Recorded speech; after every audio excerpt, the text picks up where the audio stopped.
అండి ఇక్కడ విచ్చేసిన మీడియా మిత్రులందరికీ, పాత్రికేయులకి అందరికీ, అలానే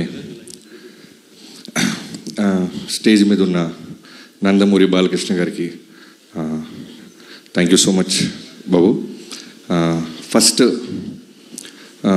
వాల్తెర వీరే జరుగుతున్నప్పుడు వంశీ గారు నా దగ్గరికి వచ్చి డైరెక్ట్గా అడిగిన ఒకటి మాట, నీ సినిమా రిజల్ట్తో నాకు సంబంధం లేదు, నేను బాలయ్యబాబు గారితో సినిమా చేయాలి అని స్టార్ట్ చేశారు. అక్కడి నుంచి ఎప్పుడు కలిసినా బాలయ్యబాబు గారి గురించి మాట్లాడుకుంటూ ఉండేవాళ్ళం. సినిమా రిలీజ్ అయిపోయింది, తర్వాత మళ్ళీ బాలకృష్ణ గారితో ఓ రోజు మీటింగ్ అని చెప్పారు వంశీ. సరే ప్రిపేర్ అయ్యా. నాకు అంతకుముందు ఫస్ట్ టైం నేను బాలకృష్ణ గారిని కలిసింది ఒక 4-5 ఇయర్స్ బ్యాక్ ఎక్కడో పూరి జగన్నాథ్ గారి ఆఫీస్లో ఒక న్యూ ఇయర్కి Jan 1 రోజు పూరి గారు కాల్ చేసి, బాబీ నువ్వు అర్జెంటుగా రా, నీకు ఒక ఎక్స్ట్రాడినరీ పర్సన్ని పరిచయం చేయాలి అన్నారు. పేరు చెప్పలా. నేను చాలా ఉత్సాహంగా కార్ వేసుకొని వెళ్ళిపోయాను. న్యూ ఇయర్ రోజు పైకి వెళ్ళేసరికి సడన్గా ఒక వ్యక్తి చాలా సింపుల్గా కూర్చొని చాలా నార్మల్గా క్యాజువల్గా మాట్లాడుతూ అందరినీ నవ్విస్తున్నారు. అక్కడ చూస్తే బాలయ్యబాబు గారు. నాకు గుండెల్లో డంగ్ డంగ్ డంగ్ డంగ్ అని వెళ్ళి కూర్చున్నాను. చాలా కూల్గా మాట్లాడారు. ఆయన సెన్స్ ఆఫ్ హ్యూమర్ ఆ రోజు ఫస్ట్ టైం నేను చూసా. మనం చాలా వింటుంటాం బాలయ్యబాబు గారి కోపం, బాలయ్యబాబు గారు సీరియస్గా ఉంటారు, అది ఇదని. ఇవన్నీ అన్స్టాపబుల్ బిఫోర్. తర్వాత అన్స్టాపబుల్ స్టార్ట్ అయిన తర్వాత దానికి ముందుగా తేజు గారికి థ్యాంక్ యూ. బాలయ్యబాబు గారిని దగ్గరగా చూసిన వాళ్ళకే తెలుస్తుంది ఒరిజినల్ బాలయ్యబాబు గారు ఎంత కూల్గా, ఎంత సెన్సిబుల్గా ఉంటారు, ఎంత జాయ్ఫుల్గా ఉంటారు, ఎంత ఫ్రీడమ్ ఇస్తారు అనేది.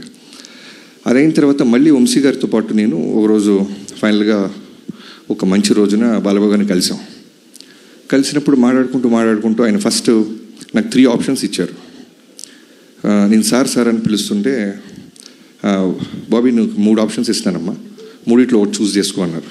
ఏంటి బాబు? ఏంటి సార్ అన్న.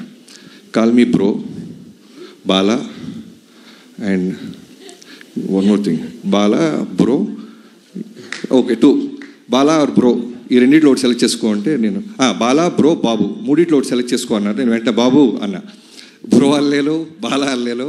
సో అక్కడి నుంచి స్టార్ట్ అయింది బాలయ్యబాబు గారితో. సో ఆ రోజు కథ గురించి తక్కువ మాట్లాడుకున్నాం. ఫస్ట్ ఏం చేశారంటే ఆయన నన్ను చాలా కూల్గా, నేను ఇలా ఉండబోతున్నాను త్రూఅవుట్ సినిమాకి అనేది అర్థమయ్యేలాగా నా ముందు ఆయన ఉన్నారు. చాలా గ్రౌండెడ్, చాలా కూల్గా. అసలు బాలకృష్ణ గారు ఆల్మోస్ట్ 2 hours కూర్చుంటే ఇంత కూల్గా ఉంటారా అని ఒక పాజిటివ్ ఎనర్జీ. నిజంగానే ఆరా అని మాట్లాడుతుంటాం కదా, మనం ఆ ఆరాని చాలా రేర్గా చూస్తుంటాం, టెంపుల్స్లో ఉంటుంది. నేను ఆ రోజు విట్నెస్ చేశాను ఒక ఆరాని. ఆయన మాట్లాడుతుంటే, ఆయన ముందు కూర్చున్నప్పుడు తెలియకుండానే ఒక వైబ్.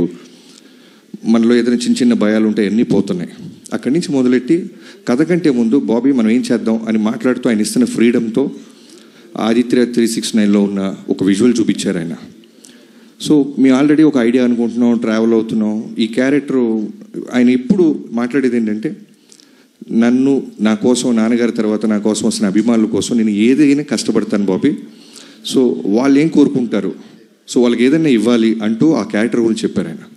సో వెంటనే నేను నా టీంతో కూర్చొని వెళ్తున్న కథలో నుంచి మెల్లగా ఆ క్యారెక్టర్ని, ఆ లుక్లో ఉన్న క్యారెక్టర్ని ఇప్పుడున్న ప్రజెంట్ జనరేషన్కి దానికంటే నెక్స్ట్ బెస్ట్ ఇవ్వాలని కూర్చొని వర్క్ స్టార్ట్ చేసాం.